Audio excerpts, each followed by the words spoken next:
الحمدللہ رب العالمین والصلاة والسلام علی رسولہ الکریم اما بعد۔ ایک بھائی نے سوال کیا ہے کہ اونٹ کی قربانی میں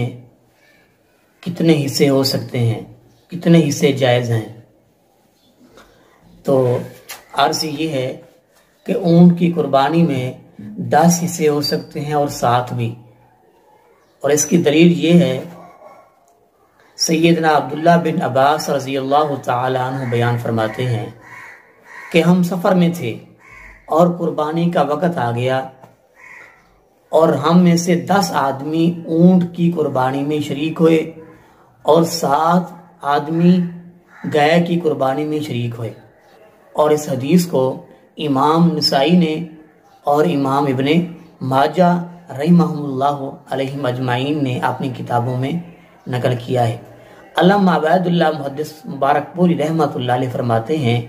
کہ اونٹ کی قربانی میں 10 حصوں کا ہونا یہ اس بات کی دلیل ہے کہ یہ صحیح ہے کہ اونٹ کی قربانی میں 10 آدمی ہی شریک ہو سکتے ہیں،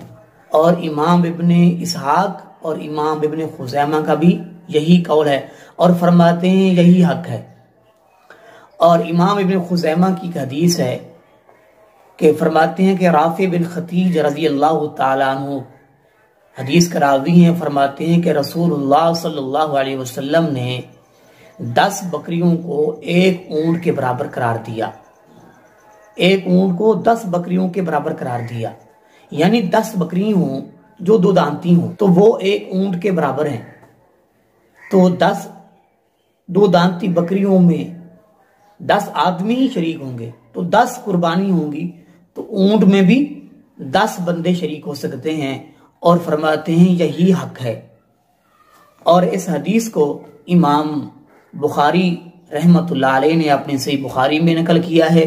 اور امام مسلم رحمۃ اللہ علیہ نے اپنی صحیح مسلم میں نقل کیا ہے۔ لہٰذا اونٹ کی قربانی میں 10 آدمیوں کا شریک ہونا صحیح ہے اور درست ہے، اس میں کوئی کباہت نہیں ہے۔ آپ کی شان شوکتوں سے